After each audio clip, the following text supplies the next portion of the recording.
एक पत्रकार होने के नाते हमारी कोशिश होती है कि हम सारी बड़ी खबरों को आप तक सबसे पहले पहुंचाएं। यह हमारा कर्तव्य भी है, ड्यूटी भी है, और हमें अच्छा भी लगता है कि कोई भी बड़ी खबर हो वो सबसे पहले हम आप तक पहुंचाएं और आप हम तक पहुंचे उस खबर को जानने के लिए। लेकिन कुछ खबरें ऐसी होती हैं जिन्हें बताते समय दिल कहता है कि काश ये खबर हमारे हिस्से में ना आए। आज एक ऐसी ही हृदय विदारक खबर मैं आपको बताने वाला हूं और जिसमें मैं सोच रहा हूं कि काश ये खबर ना आती। आज यूक्रेन में फंसे 21 साल के एक भारतीय छात्र की हवाई हमले के दौरान मृत्यु हो गई है। विदेश मंत्रालय ने इस छात्र की मौत की पुष्टि की है और बताया है कि यह घटना यूक्रेन के खार्किव शहर में आज सुबह हुई, जब वहां पर रशिया की सेना द्वारा रॉकेट हमले किए जा रहे थे। नवीन नाम के इस छात्र की उम्र सिर्फ 21 साल थी और वो कर्नाटक के हावेरी जिले का रहने वाला था। पिछले साल 4 साल से वो खार्किव की नेशनल मेडिकल यूनिवर्सिटी में मेडिसिन की पढ़ाई कर रहा था पिछले 4 वर्षों से। और इस छात्र ने खार्किव के एक बॉम्ब शेल्टर में अपने 2 दोस्तों के साथ शरण ली हुई थी और जब उसकी मृत्यु हुई तब वो खाने पीने का कुछ सामान खरीदने के लिए अपने इसी बॉम्ब शेल्टर से सिर्फ 500 मीटर की दूरी पर मौजूद एक सुपरमार्केट गया था और कोई नहीं जानता था कि उसकी मौत वहां उसका इंतजार कर रही थी। गया तो इसलिए था कि खाने पीने का कुछ सामान ला सके, कुछ दिन और जिंदा रह सके, लेकिन मौत वहां पर छुपकर बैठी हुई थी। इसी दौरान वहां रॉकेट हमला हुआ और इस सुपरमार्केट के आसपास मौजूद सभी लोगों की मौत हो गई और इन लोगों में नवीन भी था। बेलारूस की सीमा से लगभग 40 किलोमीटर दूर बसे खार्किव शहर में इस समय हालात बहुत खराब हैं और यहां दोपहर 3 बजे से सुबह 6 बजे तक कर्फ्यू लगाया गया है और यह छात्र आज सुबह कर्फ्यू हटने के बाद ही सुपरमार्केट गया था। हालांकि ऐसा कहा जा रहा है कि बॉम्ब शेल्टर में मौजूद कुछ लोगों ने उसे बाहर न जाने के लिए कहा था, उसे चेतावनी दी थी कि बाहर मत जाओ, लेकिन उसने इस चेतावनी को गंभीरता से नहीं लिया। गलती चाहे किसी की भी हो, गलती किस्मत की भी हो सकती है, लेकिन जो हुआ वो अच्छा नहीं हुआ और इस 21 साल के लड़के से जो जरा सी चूक हुई, इसे आप एरर ऑफ जजमेंट भी कह सकते हैं, चूक हो गई। उसे उसी बॉम्ब शेल्टर में रहना चाहिए था। कुछ दिन और बिना खाए पिए अगर रहना भी पड़ता तो कोई बात नहीं थी, जान तो बच जाती। आज देखिए, आज कितने दुख के साथ हम आपको ये खबर बता रहे हैं, लेकिन आज मन ये कर रहा है कि काश इस लड़के ने इसका उलट फैसला लिया होता। काश इसने बाकी लोगों की बात मान ली होती जो कह रहे थे कि कोई बात नहीं, बाहर मत जाओ, अभी खाने पीने का सामान बाद में आ जाएगा, बाहर के हालात ठीक नहीं हैं और इसी बॉम्ब शेल्टर में रहो। और आज हम अपने तमाम छात्रों से जो वहां पर फंसे हुए हैं उनसे ये जरूर कहना चाहते हैं कि वो जहां भी हैं, बॉम्ब शेल्टर में कहीं पर भी हैं, वहां पर हो सकता है बहुत सुविधाएं ना मिलें, खाने पीने का सामान ना मिलता हो, पानी ना मिलता हो और बाकी की चीजें भी जो उन्हें रोजमर्रा की चीजें हैं वो ना मिल रही हों, लेकिन इस समय जो सबसे जरूरी है वो है अपनी जान बचाना। कम से कम अपने लिए और अपने परिवार के लिए आपकी पहली जिम्मेदारी होनी चाहिए कि आप कोई भी भूल नहीं करेंगे, कोई भी त्रुटि, कोई भी ऐसा फैसला नहीं करेंगे जिसकी वजह से आपकी जान जा सके। यह घटना ऐसे समय में हुई जब कुछ ही घंटे पहले भारत ने अपने नागरिकों को तत्काल यूक्रेन की राजधानी कीव से बाहर निकल जाने को कहा था और यूक्रेन में स्थित भारतीय दूतावास ने भी ट्वीट करके इसकी जानकारी दी थी, जिसमें लिखा था कि सभी भारतीय छात्रों को यह सलाह दी जाती है कि वो आज ही तुरंत प्रभाव से कीव शहर को छोड़ दें। अगर ट्रेन उपलब्ध हो तो ट्रेन या फिर किसी भी अन्य माध्यम से वो कीव से बाहर निकलने की जल्दी से जल्दी कोशिश करें। जबकि खार्किव जो है वो कीव के बाद यूक्रेन का दूसरा सबसे बड़ा शहर है। खार्किव और दूसरे क्षेत्रों में फंसे भारतीय छात्रों को आज यह सलाह दी गई थी कि अगर वो ऐसी जगहों पर मौजूद हैं जहां कर्फ्यू लगा हुआ है तो उन्हें किसी भी सूरत में बाहर नहीं जाना चाहिए। लेकिन इस मामले में ऐसा लगता है कि इस छात्र ने इस सलाह का पालन नहीं किया और यही गलती इससे हो गई। इसलिए बार बार हम अपने तमाम छात्रों से जो वहां पर फंसे हुए हैं ये कहना चाहते हैं कि ऐसी कोई भूल मत कीजिएगा, कोई गलती ऐसी मत कीजिएगा। जो आपसे कहा जा रहा है, हो सकता है कि आपको बहुत परेशानी का सामना करना पड़ रहा हो सकता है कि आपने 1-2 दिन से कुछ खाना पीना ना खाया हो, पानी ना मिल रहा हो, सुविधाएं ना मिल रही हो, लेकिन धैर्य मत खोइए उम्मीद मत खोइए और सबसे पहले ये देखिए कि आप जिंदा बचे रहें।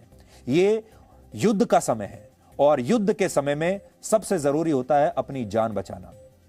हमें यह भी पता चला है कि नवीन और उसके दो दोस्त कल ही यानी 2 मार्च को खार्किव शहर से बाहर निकलने की योजना बना रहे थे। यानी ये सोच रहे थे कि कल आने वाला जो कल है वो कल बाहर निकलेंगे।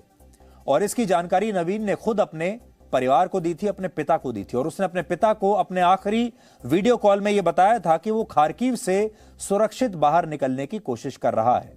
इसके अलावा इस वीडियो में एक जगह उसके दादा भी उसे यह सलाह देते हुए दिख रहे हैं कि नवीन को हालात ठीक होने तक अपने बॉम्ब शेल्टर से बाहर नहीं निकलना चाहिए। और आज जो बात नवीन के परिवार के मन में आ रही होगी, जो बात नवीन के पिता सोच रहे होंगे, जो उसके दादा, जो उसकी मां सोच रही होंगी, वही बात आज हम भी सोच रहे हैं कि काश नवीन बॉम्ब शेल्टर से बाहर ना निकला होता तो आज जीवित होता। ಅಲ್ಲ ಬುದ್ಧಿ ಏನ್ ಜನ ಹೋಗಿದಾರ ಅವ್ರೀಗ ತಾಡಿ ಒಂದ್ ಸ್ವಲ್ಪ ಮಾತಾಡ್ಬೇಡ್ರಿ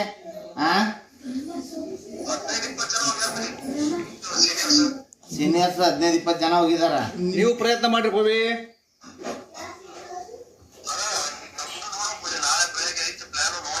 ಅಲ್ಲ ನೀವು ಇನಿಷಿಯೇಟಿವ್ ತಗೊಂಡು ಪವಿ ಅಜ್ಜ ಮಾತಾಡ್ತಾರದು ಅಲ್ಲಿಂದ ಪ್ರಯತ್ನ ಮಾಡಿ ನೀವು ಹೆಂಗಾರ ಮಾಡಿ ಅಲ್ಲಿಂದ ಅಲ್ಲಿ ಮೂವ್ ಮಾಡಕ್ಕೆ ಯಾಕಂದ್ರೆ ದಿನಕ್ಕೆ ಇದು ಕ್ರಿಟಿಕಲ್ ಆಗ್ತಾ ಇದೆ ಸಿಚುವೇಶನ್ ನಾವು ನಿನ್ನೆ ಮಾತಾಡಿದೀವಿ ಎಲ್ಲ ಪಿಯೂಷ್ ಗೋಯಲ್ ಅವ್ರ ಜೊತೆಗೆ ಮಿಸ್ಟರ್ ಇದಾರಲ್ಲ ಅವ್ರು ಹೇಳಿದ್ರು ಸ್ವಲ್ಪ ಅಲ್ಲಿ ಕಷ್ಟ ಐತಿ ಅದನ್ನ ನಾವು ಪ್ರಯತ್ನ ಮಾಡ್ತೀವಿ ಅಲ್ಲಿಂದ ಒಟ್ಟು ಮೂವ್ ಆಗ್ಬೇಕು ಅಷ್ಟೇ ಅವರು ಹೌದು ಹಿಡ್ಕೊಂಡ್ರೆ ನಿಮ್ಗೆ ಏನು ಮಾಡಲ್ಲ ಅವರು ಎರಡು ದೇಶದ ಜೊತೆ ಮಾತಾಡಿದ್ದಾರೆ ಮಿನಿಸ್ಟ್ರು ಇಂಡಿಯನ್ಸ್ಗೆ ಯಾವುದು ತೊಂದರೆ ಕೊಡಬಾರ್ದು ಅಂತ ಅದಕ್ಕೆ ಫ್ಲಾಗ್ ಹಿಡ್ಕೊಂಡು ನೀವು ಸಾಮಾನು ತಗೊಂಡು ಸ್ವಲ್ಪ ಸಿಚುವೇಶನ್ ನೋಡ್ಕೋಬೇಕು ಫಸ್ಟು ಬಂಬಾರಿ ಟೈಮ್ನಾಗ ಮೂವ್ ಮಾಡ್ರಿ ಏನೋ ಟ್ರೈನು ಬಸ್ಸು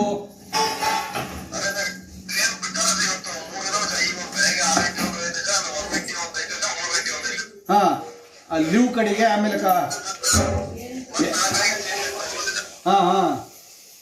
ಪ್ರಯತ್ನ ಮಾಡ ಅಲ್ಲಿರೋ ಇದು ಮಾಡ್ಕೊಬೇಡ್ರಿ ನೀವು ಏನೋ ಯಾರು ಬರ್ತಾರ ನಮ್ಮನ್ನ ಎಸ್ಕೇಪ್ ಮಾಡ್ತಾರಂತ ಪ್ರಯತ್ನ ಮಾಡಕ್ ಹೋಗ್ಬೇಡ್ರಿ ಸುತ್ತಮುತ್ತಲ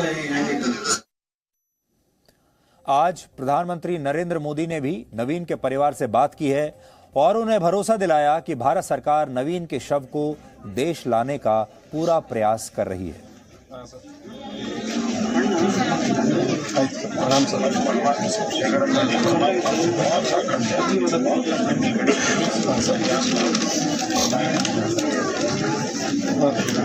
हाँ सर ठीक है सर शुक्रिया सर प्रणाम सर प्रणाम सर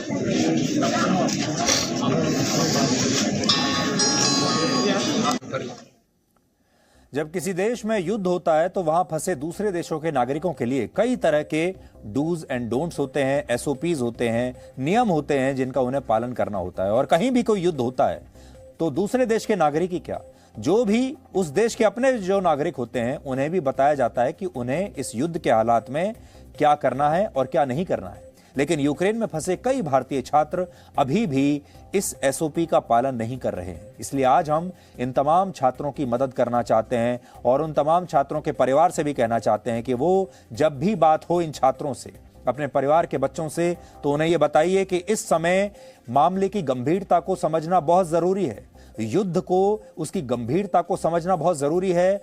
और जो बातें उन्हें बताई जा रही हैं, जो नियम उन्हें जिनका पालन करने के लिए कहा जा रहा है, वो नियम उनकी भलाई के लिए ही हैं और उन्हें उनका पालन जरूर करना है। आज हम उन्हें बताना चाहते हैं कि युद्ध के दौरान उन्हें क्या करना चाहिए और क्या नहीं करना चाहिए। जैसे वॉर जोन में सबसे पहले सरकारी इमारतों और सैन्य अड्डों को निशाना बनाया जाता है, इसलिए ऐसी जगहों से हमेशा दूर रहने की कोशिश करनी चाहिए। बमबारी और शेलिंग से बचने के लिए लोगों को बॉम्ब शेल्टर्स और बेसमेंट में शरण लेने के लिए कहा जाता है। इसलिए हमेशा ऐसी जगह ढूंढिए जो बेसमेंट हो या फिर बॉम्ब शेल्टर हो और वहीं रहिए। बाहर निकलने की आवश्यकता नहीं है जब तक कि आपको बिल्कुल यह लगे कि अब आपकी मौत निश्चित है। अगर कोई नागरिक ऐसे इलाके में फंस गया है जहां कर्फ्यू लगा हुआ है तो वहां मदद पहुंचने की उम्मीद बहुत कम होती है। इसलिए ऐसे इलाकों में लोगों को बाहर निकलने की चेतावनी दी जाती है कि वो बाहर बिल्कुल ना निकलें। इसके अलावा युद्ध में जरूरी जानकारी और अपडेट्स के लिए रेडियो और टीवी चैनल्स पर ज्यादा निर्भर रहना चाहिए, ना कि बाहर निकलकर अपनी जान खतरे में डालकर जानकारी इकट्ठा करनी चाहिए। ऐसे समय में लोगों से आपसी बातचीत की बजाय, सोशल मीडिया पर जानकारी लेने की बजाय रेडियो और टीवी से जानकारी लेनी चाहिए। और अगर कोई वाहन मिल जाए तो सबसे पहले ऐसी जगह जाने की कोशिश करनी चाहिए जहां से आपको मदद मिलने की कोई संभावना हो। जैसे फिलहाल यूक्रेन के पड़ोसी देश पोलैंड और रोमानिया की सीमा से भारत सरकार अपने छात्रों को इवैक्यूएट कर रही है, तो ऐसी जगह जाने की कोशिश उन्हें करनी चाहिए। लेकिन सबसे बड़ी बात यह है, अपनी जान को खतरे में बिल्कुल नहीं डालना है, चाहे देर हो जाए, चाहे और समय लग जाए, चाहे आपको खाने पीने की बहुत जरूरत महसूस हो रही हो, लेकिन तब भी यह याद रखिए कि ये सारी चीजें अपने आप ठीक हो जाएंगी एक बार अगर आपकी जान बच गई तो। इसलिए आज हम आपको बताना चाहते हैं कि ऐसे इलाके में अगर आप फंस गए हैं या आपके बच्चे फंस गए हैं तो उन्हें क्या करना चाहिए। आपको एक चीज याद रखनी चाहिए, जब तक शेलिंग या मिसाइल्स वहां गिर रहे हैं ज्यादातर वो मिलिट्री टारगेट्स के ऊपर ही कोशिश होगी, गवर्नमेंट बिल्डिंग्स के ऊपर होगी। ये एडवाइजरी देनी चाहिए सब स्टूडेंट्स को, हमको भी देनी चाहिए, यूएन को भी देनी चाहिए कि गवर्नमेंट बिल्डिंग से हट जाएं, हर तरफ से मिलिट्री इंस्टॉलेशंस के आसपास से हट जाएं। लोग आमतौर पर समझते हैं कि मिलिट्री इंस्टॉलेशंस के पास सिक्योरिटी ज्यादा होगी, गवर्नमेंट बिल्डिंग्स के पास सिक्योरिटी ज्यादा होगी, मगर यही बिल्डिंग्स जो है आमतौर पर मिसाइल्स और रॉकेट अटैक्स के चपेट में आते हैं। तो इनसे हट कर रहना चाहिए, बेसमेंट्स के अंदर रहना चाहिए। इस वक्त जो है कम्युनिकेशन का बहुत प्रॉब्लम होता है। सबसे बड़ी चीज वॉर जोन में है, आपके पास मोबाइल फोन है मगर मोबाइल फोन को आप चार्ज नहीं कर पा रहे हैं, तो इसलिए आपके पास कोई तिला, आपके पास इंफॉर्मेशन दुनिया से, बाहर की दुनिया से नहीं आ रही है। अगर आप किसी कमर्शियल कॉम्प्लेक्स के आसपास हैं और टेलीविजन चल रहा है तो शायद आपको कुछ ना कुछ खबर सूचना मिलती रहे, एफएम के जरिए आपको कुछ सूचना मिलती रहे, क्योंकि एफएम आमतौर पे जारी रहता है। ये सब चीजें एसओपीज के तौर पे याद रखनी चाहिए। और ये एडवाइजरी जो है हमको सरकार की तरफ से भी शायद ये छोटे छोटे लफ्जों में इस एडवाइजरी देती रहनी चाहिए।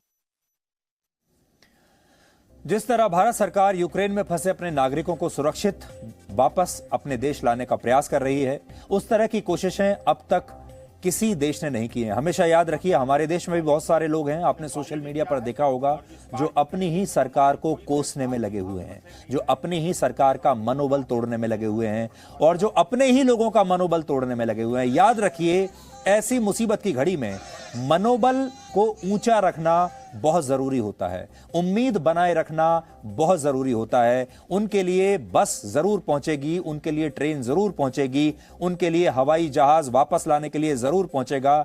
उम्मीद पर दुनिया कायम है। हमें वो लोग चाहिए जो उन्हें उम्मीद बंधा सकें, जो उन्हें यह बता सकें कि एक दिन वो अपने घर सकुशल जरूर पहुंचेंगे। इस समय उन लोगों की आवश्यकता नहीं है जो उनका मनोबल तोड़ें, जो ये कहें कि उनकी सरकार, उनके देश के लोग उनके लिए कुछ नहीं कर रहे। जबकि सच्चाई यह है कि जो काम इस समय भारत सरकार कर रही है वो पूरी दुनिया का कोई देश अपने नागरिकों के लिए यूक्रेन में नहीं कर रहा है। और ये बात आज हम आपको फैक्ट्स के जरिए, आंकड़ों के जरिए बताएंगे। इसलिए आज आपको हम ये बताना चाहते हैं कि भारत दूसरे देशों से कैसे अलग है और उसकी जो कोशिशें हैं वो अभूतपूर्व हैं। चीन खुद को दुनिया की एक बहुत बड़ी महाशक्ति मानता है और चीन की तारीफ करने वाले लोगों की हमारे देश में भी कमी नहीं है, आप जानते हैं। लेकिन इस समय चीन के 6000 नागरिक यूक्रेन में बुरी हालत में फंसे हुए हैं और चीन ने अपने नागरिकों से साफ साफ कह दिया है कि फिलहाल वो इन लोगों को यूक्रेन से बाहर नहीं निकाल सकता। यानी एक तरफ चीन है जिसने इवैक्यूएशन की प्रक्रिया को कुछ दिनों के लिए टाल दिया है। चीन ने इवैक्यूएशन की प्रक्रिया टाल दी है, कोई इवैक्यूएशन चीन नहीं कर रहा है। जबकि दूसरी तरफ भारत है जो ऑपरेशन गंगा के नाम से अब भी इवैक्यूएशन का अभियान चला रहा है। और आज ही 3 फ्लाइट्स यूक्रेन के पड़ोसी देशों से भारत आई हैं, जिनमें 616 नागरिकों को सुरक्षित भारत लाया गया है। और अब तक ऑपरेशन गंगा के तहत 9 फ्लाइट्स में कुल मिलाकर 2012 लोगों को सुरक्षित वापस भारत लाया जा चुका है। जबकि इससे पहले 7000 और लोग भी यूक्रेन से निकाले जा चुके हैं।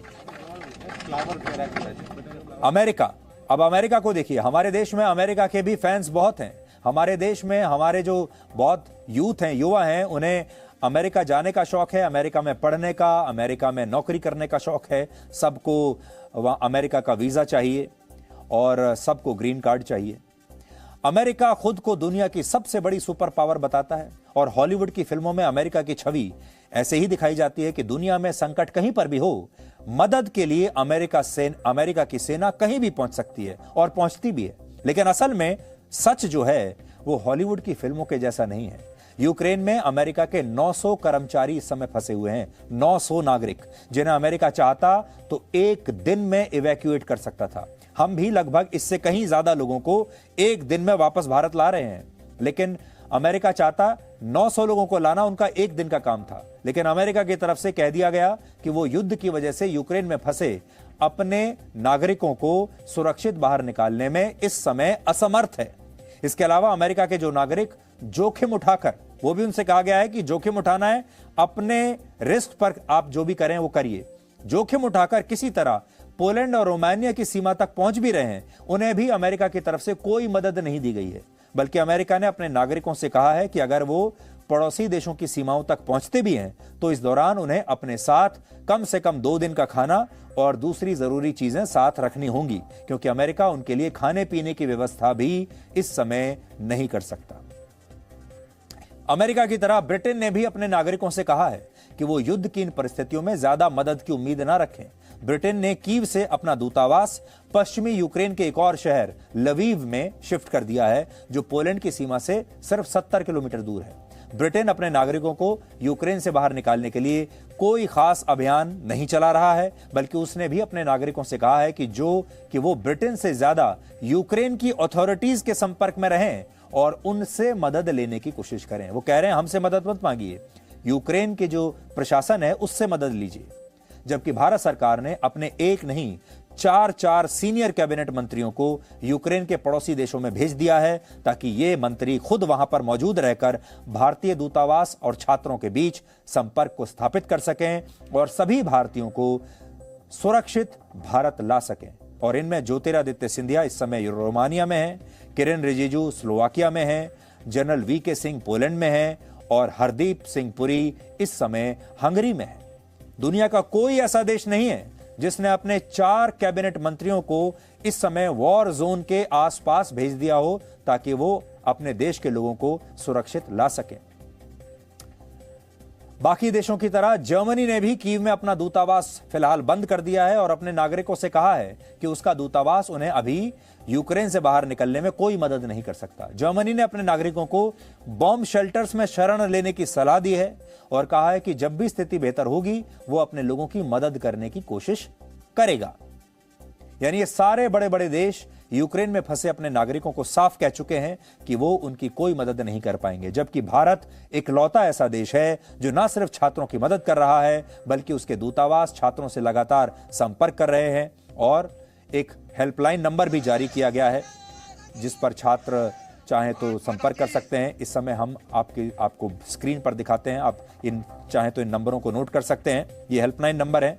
अगर आप हंगरी की तरफ से आ रहे हैं, पोलैंड की तरफ से आ रहे हैं तो ये नंबर है, आप नोट कर लीजिए। और अगर आप इन्हें शेयर करना चाहते हैं छात्रों के परिवारों से तो उनसे भी शेयर कर सकते हैं।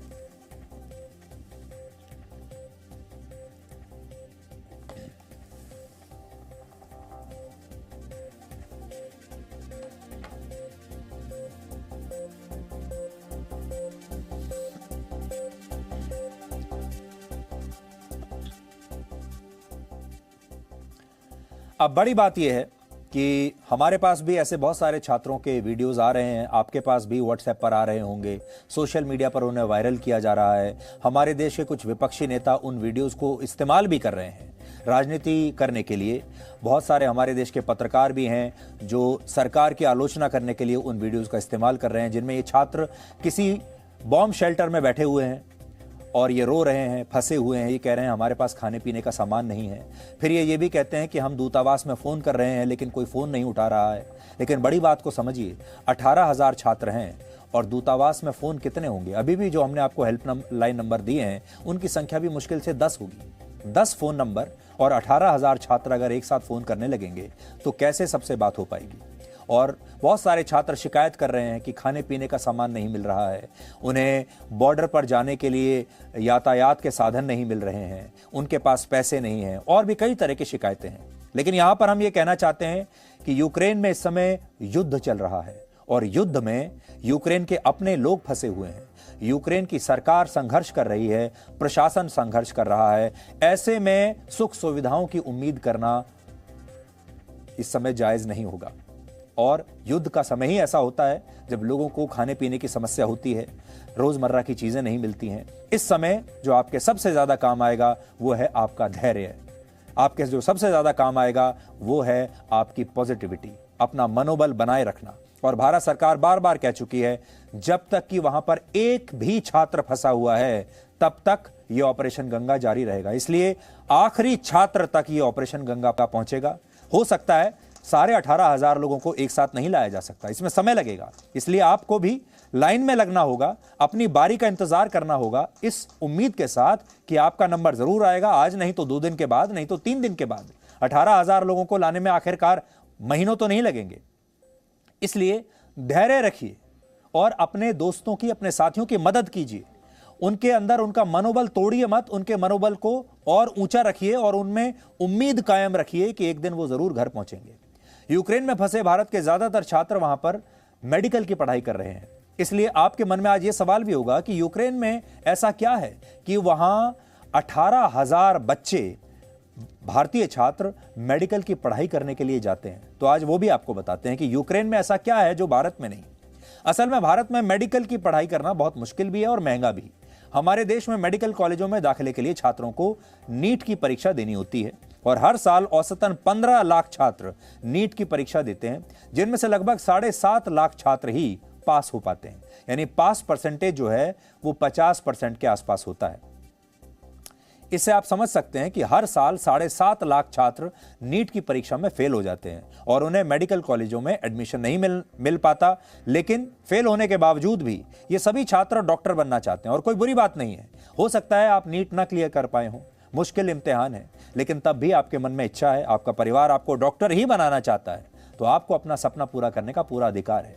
दूसरी बात, जो छात्र इस परीक्षा में पास हो भी जाते हैं उनकी मुश्किलें भी कम नहीं होती। हमारे देश में सरकारी और प्राइवेट मेडिकल कॉलेजों में कुल मिलाकर लगभग 1,10,000 सीट्स मौजूद हैं।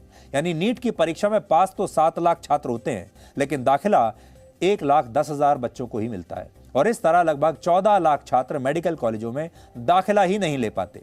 अब सोचिए ये छात्र कहां जाएंगे, क्योंकि इन्हें तो मेडिकल की पढ़ाई करनी है, ये बनना डॉक्टर ही चाहते हैं, इन्होंने तय कर लिया है। इसलिए ये यूक्रेन जैसे देशों में जाते हैं। हालांकि इसके पीछे फीस एक बहुत बड़ी वजह है। भारत के सरकारी मेडिकल कॉलेजों में एमबीबीएस की पढ़ाई का 1 साल का खर्च लगभग 3 लाख रुपए है, केवल 3 लाख, बहुत सस्ता है अगर आप सरकारी कॉलेज में पढ़ते हैं तो। जबकि प्राइवेट कॉलेजों में 1 साल का यही खर्च औसतन 20 लाख कम से कम है और इससे ऊपर कितना भी जा सकता है। ऊपर से प्राइवेट कॉलेजों में छात्रों के माता पिता को डोनेशंस भी देना पड़ता है जो लाखों में होता है।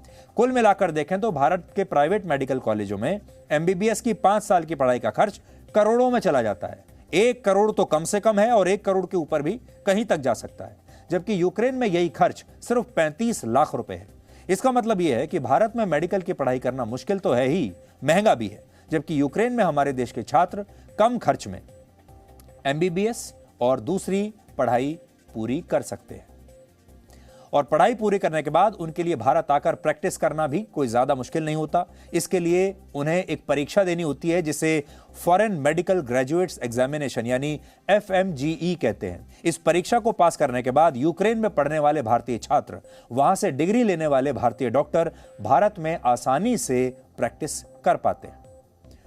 हमें पता चला है कि यूक्रेन में फंसे बहुत सारे छात्र वहीं रुककर युद्ध में घायल हुए लोगों की इस समय मदद कर रहे हैं और उनका इलाज भी कर रहे हैं। यहां पर आपको एक बात समझनी है, युवा कौन होते हैं? पूरी दुनिया में युवा वो होते हैं जो अपने विचारों से क्रांति लाते हैं, जो अपने विचारों से बदलाव लाते हैं। क्रांति लाने का जज्बा युवाओं में ही होता है और जहां जहां आपने देखा होगा युवाओं ने क्रांति लाई है, पहली बात तो यह कि क्रांति आती ही युवाओं से है और जहां जहां क्रांति आई है वहां उन्होंने बहुत बड़े बड़े बदलाव किए हैं। इसलिए हमारे देश का जो युवा है उसे क्या करना चाहिए?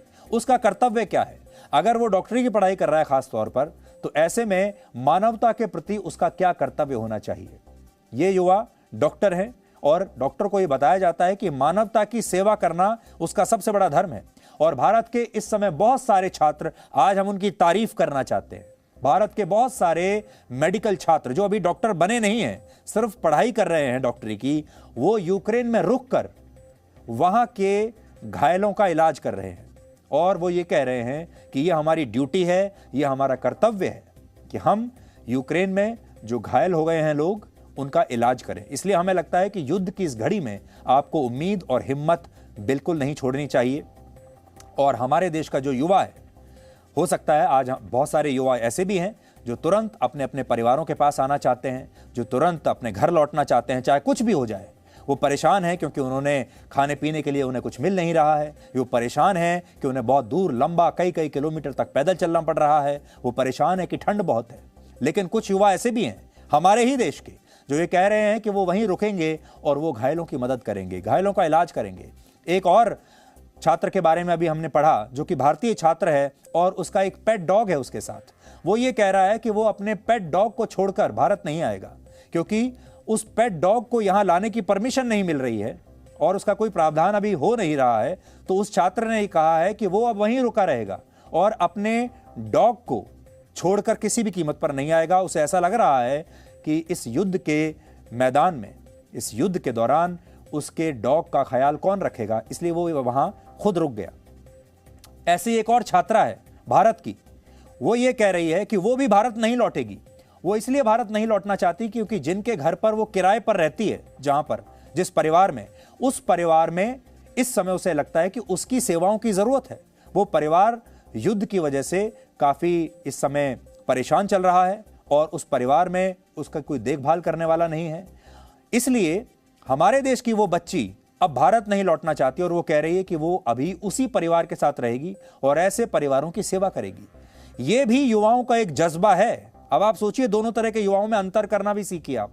एक वो युवा है जो रो रहा है, जो कह रहा है किसी भी तरीके से पहली फ्लाइट से मुझे घर भेजिए, और दूसरा युवा इसी देश का ये कह रहा है कि मैं यहां रुकूंगा क्योंकि मैं डॉक्टर हूं या बनने वाला हूं और मैं यहां पर घायलों की सेवा करूंगा, मैं यहां पर उन लोगों की सेवा करूंगा जिन्होंने मेरी मदद की है।